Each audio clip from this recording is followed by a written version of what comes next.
like I said, anybody in the industry can contact me. Just Justin@artof.repair. Shoot me an email. And Okay. if you need this energy, if you need this kind of insight into the industry, you contact me and we'll find something that works between us. So I would say that right there is another chunk of the pie. You know what I'm saying? Okay. And just those kind of projects kind of fill up everything else, like selling tools and doing the consult work really kind of fill up my time, if that makes All right. sense. That's the main business. Yeah, I would say that's the main business now. And All I right. don't really think it really should be any other way. Like for me, I actually feel a lot better taking money from corporate entities. It feels much better to take money from them instead of taking money from you. Like as much as I really actually would love if you guys purchased from me, but at the end of the day, you know what I'm saying? Like I'm here because I want to travel and do this stuff for free, not ask you guys for money. You know what I mean? Like Correct. it, Correct. it just kind of, it kind of gets inconvenient when you keep having to refer tools out to everybody else when you could just be putting a little bit in your pocket. You know what I'm saying? Yeah, and it's much easier to sell to big corporations. They already have a distribution channel, right? Well, yeah, it's quantity. You know what I mean? Like, for Right. me, like, the tool business is rough. It's a tough cut. You know what I'm saying? Like, if you ain't out there trying to, be hard to paint and do that basketball, you know what I'm saying? You're gonna get left behind. Yeah, You for sure. there's not really a lot of like loyalty out there in terms of like technician wise, to who they're buying from, so on and so forth. So if somebody's, less like for me, genuinely, I'm just being honest, everybody, my tools are more expensive than everybody else, no matter what, because I'm one guy. I'm one guy trying to make it happen. You know what I mean? So I'm always hoping and praying that, people will, you know, care enough about what I'm doing and they want to continue seeing what I'm doing that they'll try and go, maybe they'll pay $5 more for something. You know what I mean? Um, but yeah, I mean, when you sell to the vendors around the world, they're buying a lot more at once. You know what I mean? They're Correct. coming once a month with an order, right? And they're saying, hey, we sold this many this month, we need this more now. So it's a lot easier for me because those relationships are actually kind of built within my consult stuff anyway. You know what I mean? So these people know me. We're all very close. You know what I'm saying? I've got a big network around the world. And just another plug here for something else. I have another website. This is kind of interesting. So if anybody's into Reddit, anything like that, you can go check out the mobile repair subreddit. Okay. And there's a good reason I'm telling you guys this now, because it's something very, very special and unique in the industry. The mobile repair subreddit is the absolute cleanest, nicest, no advertisement group on the everybody's trying to copy it right now. Y'all see everybody, no advertisements, when before it was full of Chinese craziness, right? So number one, no advertisements. Everything's super organized. We have tags for everything, you know what I'm saying? Number three, we offer all kinds of community resources. And this is where I'm getting at with the vendor thing, right? Not only do we have free resources that tell you what the tools are that you need, some of the basic software, all that kind of stuff. We have really good moderators in there who take care of everything. We've even got a Discord that is the most active, best one. Chat.mbl.repair. Ooh, it's great. You know what I'm saying? But the number one thing that we have over there is something called the vendor list, right? I know that I am not going to be everybody's everything. You know what I mean? In Right. fact, Yeah. your vendor is not your everything. And sometimes they make you mad, even though it's not their fault because FedEx is the one who's late. It's not about Correct. them, but you're Yep. just Yep. being angry about it. But sometimes you feel that in your bones. You feel like you need to go and see another person, another website, another vendor. So we have something called the vendor list, right? The vendor list, this is another free thing that I like to, do for the industry at a shop level. Basically anywhere in the world, for the most part, we have quite a few vendors on there. You go in there and we have audited vendors that I've like talked to, vendors that I've asked them the questions that you haven't thought of yet. You know what I mean? Like they know that like I can show up at their place and like go in their building and go in their warehouse. You know what I'm saying? People that actually have buildings, that have staff, that kind of stuff. So if you go check out the mobile repair subreddit, r/mobile repair, or the short link is mbl.repair, go check out the vendor list and you can actually find a vendor near you that is like legit. You know what I'm saying? They have to pay to be on that list. They don't want to screw it up. You know what I mean? Like, All right. Yeah. Yeah. so That's great. That's great because as a shop, as a repair business, as a business owner, we would like to see auctions Sometimes it's more faster, better customer service, things like that, or parts. Yeah. Some parts are available in one with one supplier. So that's an interesting thing that you actually bring up. So the deal is the vendor list itself.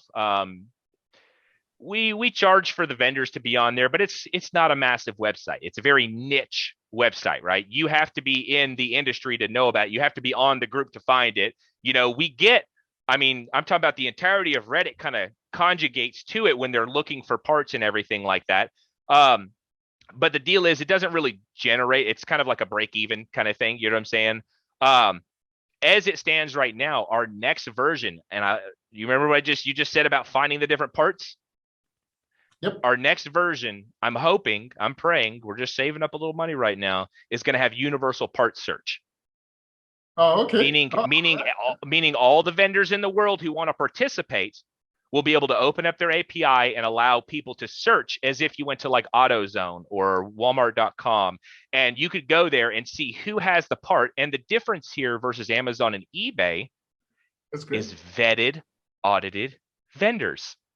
Oh, that's good. Boy, I got this whole like scheme for the industry. I'm just trying to provide as much cool free value to everybody. Like I just want to have fun, and I know these are fun things. And like I said, not everybody's going to want to pay the $5 extra for my tool, and I get it. If you want to, y'all know where to go. But if you don't, we have options, and I'm free to tell it. You know what I mean? Yeah, I mean that's great. That's one of the things that we don't have much in this industry.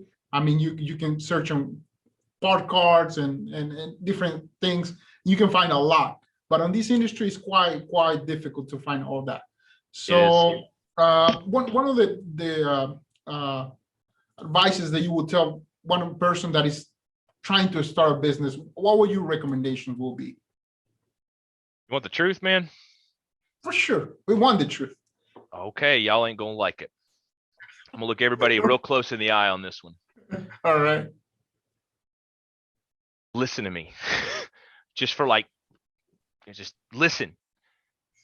Get a freaking lawyer and get a freaking accountant. I don't want to hear it. If you ain't pay, just get them. Then go get a business license. If you don't have that, you ain't opening. Leave it alone. Just stop. Just stop. That's it. Get all that. You know what I'm saying? And then if we're talking about, the rest of it, you know what I'm saying? You can ask some more detailed questions and I'd love to answer that. Anything that you need, bro, we'll just keep cranking these out. What you got for me? But get a lawyer, get an accountant, get your dang business license. Okay. Let's suppose you already have that business license. What do you think is a budget to start with the tools? Okay, I have a different theory on tools than you do. And I haven't told everybody my theory yet. Okay, this is probably a future video, but we can talk about it now. That way, if people want to learn more, they can go subscribe to the channel and check it out too. They should subscribe to the channel. It's a great value. Come on, I mean, you will get all of these techniques, all of this knowledge for just basically being on your YouTube. Attention. Literally just your attention. Just give me your attention. Everybody pay attention to me, and I will talk enough that you will just absorb everything. I'll try my best. I will try and make the inferences for you. You know what I mean? Okay, let's talk about the shop. Okay, go ahead, hit me with the question again. It's like, how much do you think? And then how much do you think how much do you think you will start a business, or is required to start a basic business? Because at the beginning, first off, I get what you're saying now. I get what you're saying. So first and foremost, if we're talking about a phone repair business, you need to have enough in savings right off the rip to buy somebody a brand new phone. I know that people want this to be a very low barrier, like entry kind of thing, but I think that is a very, very dangerous and I would say uncalled for thing to tell people. And I'll tell you why. Because people go out there and they see online that it only takes a second to do like an iPhone X screen, this, that, and the third. But there are a lot of devices out there that are getting very, very complicated. And they do require technique. My channel wouldn't exist any other way, right? So my worry is that people go out there and they spend $50 on a little iFixit kit and they start working on phones, right? If you're going to go work on phones, be able to buy somebody a new one. That's number one. because that's what your lawyer is going to tell you to do. You see how this is all playing together?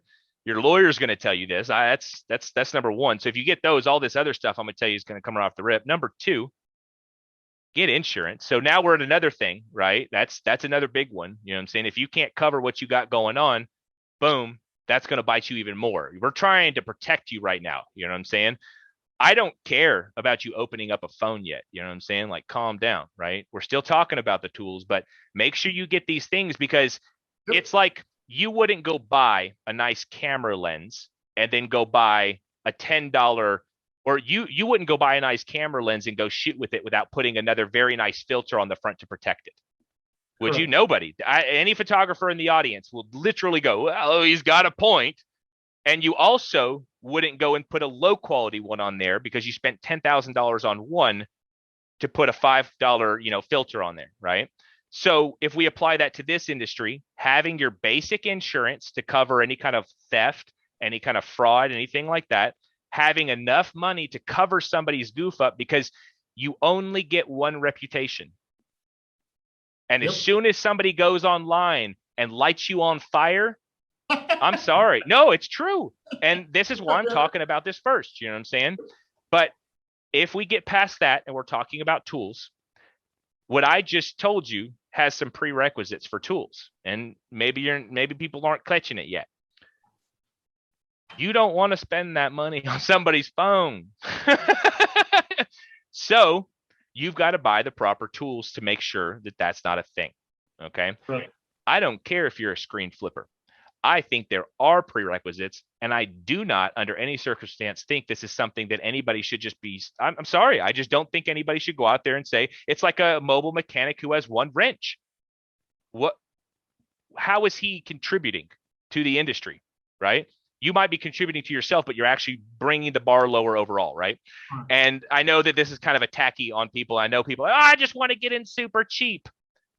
This truly isn't that industry. Okay, it's just not. We need to be learning from the inside out.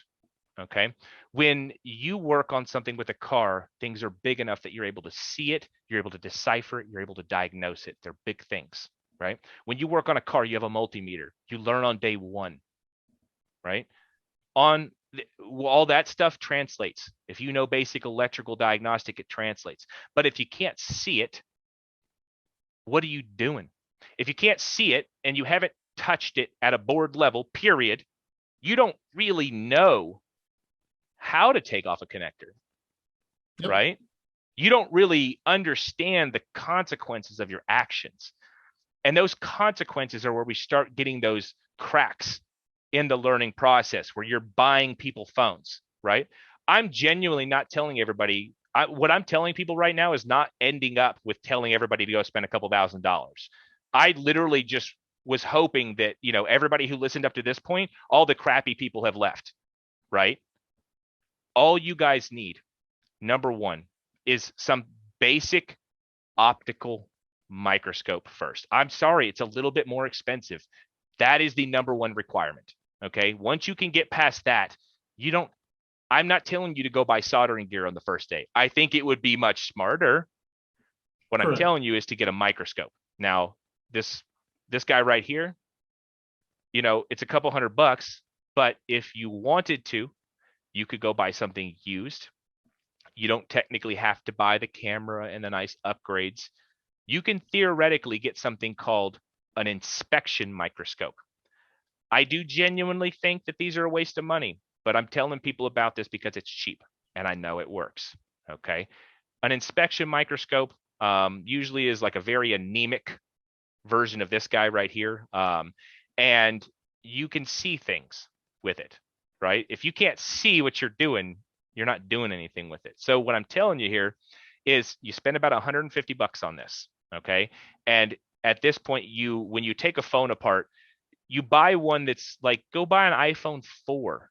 I don't care what it is. They're $20. So we're up to like 170 right now, right? So $170, you buy a working iPhone 4 and you go and you buy this inspection scope. You can buy a used one probably for 75 to $100. So you see how cheap it's getting, right? But there's a reason here. So you take your old iPhone and you put it in the microscope and you start taking your tools and you start to carefully take it apart, right? You're trying to find the hand skills. You're trying to refine how you feel about it, because what you're going to do is right off the rip, you might damage something. You know what I mean? And if you can't see what you damaged, now you're at that point in the entire process where you're telling the customer, I don't know. And you look like a freaking idiot. Right? Yeah, yeah. And you bring that industry level down. You're not, you think, people start thinking these people doesn't know anything.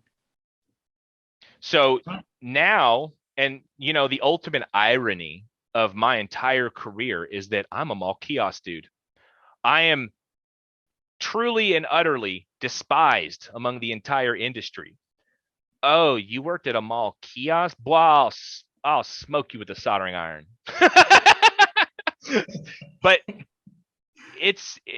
that's where it comes from. You know what I'm saying? It comes from those really, really cheap entry level shops. How much does it cost to get in a mall? $1,000. Okay. And that's including the tools. You feel me? So we're talking about this low barrier of entry being a problem. It's true. It's a problem. But if we start encouraging and teaching those earlier, what the most important thing of all is, being that microscope of all, you don't even need a dang screwdriver. Don't even buy a screwdriver till you get a microscope. I don't want to hear it. First thing I'm gonna ask everybody is, where's their microscope, right? And I'm not saying you can't get a little baby, $20, something, just something to see. But I genuinely think that middle ground 150, inspection scope will be that middle ground for you, right? Now, once you can see and you can understand your work and you can see how things, if something doesn't work, you can clearly, and there's a lot of information here. If something doesn't work, you just go in the microscope and you look at the last thing or everything you touched. It's like when you lose your keys. First thing I'm going to ask you is, where were you today? Da-da-da! You know what I'm saying? Like, you take it in your microscope, and now hear me out. Let's what's the word here? Forgot my word for a minute here, but let's play together. Let's role play. There we go. Let's role play for a minute here. Customer comes up, you break their stuff. You don't know what happened. You're like, I don't know. I think it shorted out. Don't ever say that. If you don't know what something means, don't tell it to somebody, because somebody's going to know more than you, and they're going to say something to you about it, and you're going to look foolish. When you say stuff like the short, or like, some this, that, and the third, you know what I'm saying, and it's unfixable, you're making the industry look bad, right? But then when you get the microscope and you say, I was working on your device, it seems like something is damaged right here. Would you like to see it? I am going to have to either work on or involve a more advanced specialist with this. Don't worry though, because of the policies we have here, regardless of how it happened, if you're sure it happened, you can be honest with them. If you're not sure, which is how it mostly happens, you can say, since we have this policy where we take care of our customers, you can see here what's wrong. We're going to have this sent off, and we're going to get taken care of it, right? That is a totally different situation. That is a totally different situation for the industry, for your customer, for everything, for your review. Like, oh, my nose is itching today. Oh, allergies. But so we literally haven't even passed the $170 mark yet. We haven't even bought a screwdriver yet. You know what I'm saying? But you're already seeing, if you take everything I just said for the last like 20 minutes, starting with get a lawyer, you're in such a better spot